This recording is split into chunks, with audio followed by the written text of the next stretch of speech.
YouTube ચેનલનો first video જેમાં આપણે વાત કરવા જઈ રહ્યા છીએ ઇલેક્ટ્રિક સ્કૂટર વિશે. તો હાલમાં જ અમને સ્કૂલમાંથી એક પ્રોજેક્ટ મળેલો છે. તે પ્રોજેક્ટનું નામ છે ઇલેક્ટ્રિક સ્કૂટર. તો આ ઇલેક્ટ્રિક સ્કૂટર છે એ સિમ્પલ સ્કૂટર તો નથી જ. તો એમાં નવા નવા ફીચર્સ અમે એડ કરેલા છે. તો એ શું છે એ અમે તમને કહું છું. તો અમે આ જે ઇલેક્ટ્રિક સ્કૂટર છે એ પ્રોબ્લેમ લઈને મીન્સ કે એનો પ્રોટોટાઈપ લીધો છે કે જ્યારે જે ન્યૂ ડ્રાઈવર્સ હોય છે કે જે સ્કૂટર શીખી રહ્યા હોય છે ને સ્કૂટર શીખી રહ્યા હોય છે તો તેમનો જે બેલેન્સ છે તે બગડી જાય છે અને તે પછી પડી જાય છે. તો એનો પ્રોબ્લેમ અમે વિચાર્યો અને તેને સોલ્વ કરવા માટે અમે આ આઈડિયા લાવ્યા છે કે તે જે સ્કૂટર અમે જે બનાવવાના છે એ સ્કૂટર સેલ્ફ બેલેન્સિંગ હશે. એટલે આપણે તેને જેટલું પણ ફાવવાની કોશિશ કરીશું તે પડે નહીં. અને એમાં હજુ પણ ફીચર્સ અમે એડ કર્યા છે.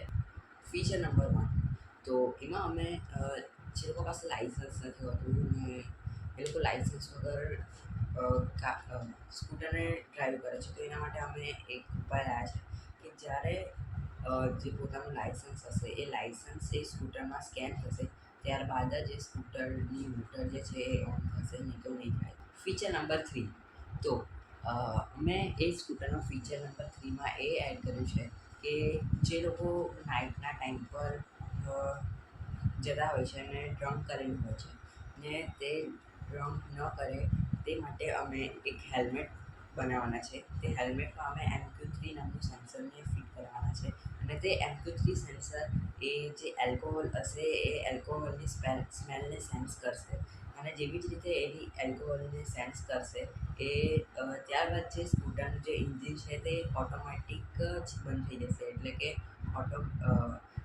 ઓટોમેટિક બંધ થઈ જશે અને તેનું બ્રેક વાગી જશે અને ધીરે ધીરે તે સ્ટોપ થઈ જશે, જેથી એક્સિડન્ટ થવાના ચાન્સીસ બહુ જ ઓછા થઈ જશે. તો ફીચર નંબર 4, તો ફીચર નંબર 4માં આપણે એ કરવાના છે કે જ્યારે સ્પીડ બ્રેકર જે હોય છે અને એ એકદમથી જ સ્કૂટરની સામે આવી જાય છે અને આપણી સ્કૂટરની જે સ્પીડ લિમિટ હોય છે તે પણ વધારે હોય છે, તો ત્યારે આપણને દૂરથી દેખાતું નથી કે સામે સ્પીડ બ્રેકર આવી ગયું છે. તેથી આપણે જે સ્કૂટર હોય છે તેને એકદમ સ્પીડમાં જ લઈ જઈએ છીએ અને પછી જે સ્કૂટર હોય છે તે એ સ્પીડ બ્રેકર પરથી આખું ઉછળી જાય છે અને આપણો બેલેન્સ બગડી જાય છે. તો એ ના થાય એના માટે અમે જે સ્પીડ બ્રેકર હોય છે તેના 100 મીટર્સની દૂર એક સેન્સર લગાવીશું. એ સેન્સર્સ જે હશે જ્યારે આપણું સ્કૂટર જે છે તે સેન્સર પરથી જ્યારે પાસ થશે ત્યારે એ સેન્સર સ્કૂટરને સ્કેન કરશે અને સ્કૂટરની અંદર જે રિસીવર નાખ્યું હશે તે રિસીવરમાં એક સિગ્નલ પહોંચાડશે. સિગ્નલમાં એવો મેસેજ આપણને મળશે કે આગળ સ્પીડ બ્રેકર આવી ગયું છે, તેથી આપણની જે સ્પીડ છે તેને આપણે ઓછી કરીએ ને. અને આપણે એવું પણ કરી શકીએ છીએ એમાં કે જ્યારે સ્પીડ બ્રેકર આવી જાય છે ત્યારે એનો જે અંદરનો AI હોય છે તે AI આપણને કહેશે પણ અને ધીરે ધીરે જે સ્કૂટરની સ્પીડની લિમિટ છે એ ધીમે ધીમે ઓછી પણ કરશે. તો આપણે એની અંદર એવું પણ કરી શકીએ છીએ. તો ફીચર નંબર 6, તો ફીચર નંબર 6માં આપણે એવું કરવાના છે કે જે અમુક લોકો જે હોય છે તે હેલ્મેટ પહેર્યા વગર જ સ્કૂટર ચલાવે છે અને તેમનું પછી ચાલાન થાય છે અને તેમને જ્યારે એક્સિડન્ટ થાય છે ત્યારે તેમના જે માથાના ભાગમાં છે તે સૌથી વધારે વાગતું હોય છે, તેથી તેના કારણે તેમનું ડેથ પણ થઈ જતું હોય છે. તો એ જ પ્રોબ્લેમને અમે વિચારીને એવું એક સોલ્યુશન લાવ્યા છે કે જેનાથી આપણે જ્યારે હેલ્મેટને પહેરીશું ત્યારે જ આપણી ગાડીનું જે ઇન્જિન છે તે સ્ટાર્ટ થશે, નહીં તો તે નહીં થાય. અને આનાથી જે એક્સિડન્ટ્સ થાય છે તેથી જે લોકો ડેથ પામે છે તો તે ડેથની સંખ્યા ઓછી થઈ શકે છે સોલ્યુશનના લીધે. ઓકે, તો આપણે આ જે ઇલેક્ટ્રિક સ્કૂટર જે મેં બનાવવાનો છું એના આપણે ફીચર્સ તો જોઈ લીધા. તો હવે આપણે જોઈશું તેનું સ્ટ્રક્ચર. તો તે કયા જે સેન્સર્સ છે તેનાથી બનશે, કયા જે પદાર્થો છે તેનાથી બનશે, મેટલ કયા જોશે, તો એની જ આપણે વાત કરીશું. તો આપણે એનું સ્ટ્રક્ચર આખું બનાવવાના છે મેટલથી. તો મેટલ આપણે લેવાના છે લોખંડ. તો લોખંડના પાઇપ્સથી ને આપણે જે મોસ્ટ જે લોખંડ છે આપણે લેવાના છે જે વેસ્ટ જે હોય છે જે કબાડીની દુકાન હોય છે તેના પર આપણને બહુ બધો વેસ્ટ મળી જતો હોય છે. તો આપણે વેસ્ટમાંથી બેસ્ટ આ સ્કૂટરને બનાવવા જઈ રહ્યા છે. તો જેનાથી આ જે સ્કૂટરનો જે કોસ્ટ છે એ પણ કોસ્ટ પણ ઓછો આવે છે અને જે વેસ્ટ મટીરિયલ્સ છે તેનો આપણે રીયુઝ પણ થાય છે. તો આનાથી આપણે જો આવી જ રીતે જે વેસ્ટ મટીરિયલ્સમાંથી ન્યૂ વસ્તુઓનું નિર્માણ કરવામાં આવે ત્યારે આપણા જે બધું જે વેસ્ટ મટીરિયલ્સ છે તેનો ઉપયોગ પણ વધી જશે અને બીજા જે મટીરિયલ્સ યુઝ થઈ રહ્યા છે તેનો યુઝ પણ ઓછો થશે. તો હવે આપણે વાત કરીશું તેમાં સેન્સર્સ કયા લાગશે ને તેમાં મેઇન જે મધરબોર્ડ છે તેમાં આપણે શું લગાવવાના છે. તો આપણે જે મેઇન જે મધરબોર્ડ છે એમાં આપણે લેવાના છે આર્ડિનો યુનો એન્ડ ઓલ્સો આપણે આર્ડિનો નેનોને પણ લઈ લઈશું સાથે. તો આર્ડિનો એ એક જે રોબોટ્સ હોય છે એ રોબોટ્સનું બ્રેન હોય છે. જે આર્ડિનો પર આપણે જે પણ પ્રોગ્રામ કરીશું એ બેઝડ જે આખું જે સર્કિટ છે અને જે સેન્સર્સ છે તે પ્રમાણે વર્ક કરશે. તો આવી રીતે આપણે આર્ડિનો યુનો અને નેનોનો યુઝ કરીશું અને એના પછી જે એલ્કોહોલ સેન્સિંગ સેન્સર છે તેના માટે આપણે MQ3 સેન્સર છે એનો યુઝ કરીશું. ઓકે, અને જે લાઇસન્સનું જે આપણે સ્કૂટરમાં લગાવવાના છે કે લાઇસન્સને આપણે સ્કેન કરીશું ત્યારે આપણે જે સ્કૂટર છે જે ઓન થશે એના માટે આપણે લેવાના છે RFID કાર્ડ. RFID તમે નામ સાંભળ્યું હશે, RFID સેન્સર, જેને આપણે આર્ડિનોથી કનેક્ટ કરીને પછી એ આપણે જે કાર્ડ હોય છે એ કાર્ડમાં આપણે જેવી રીતે સ્કેન કરીશું તેવી રીતે તેને અંદર જે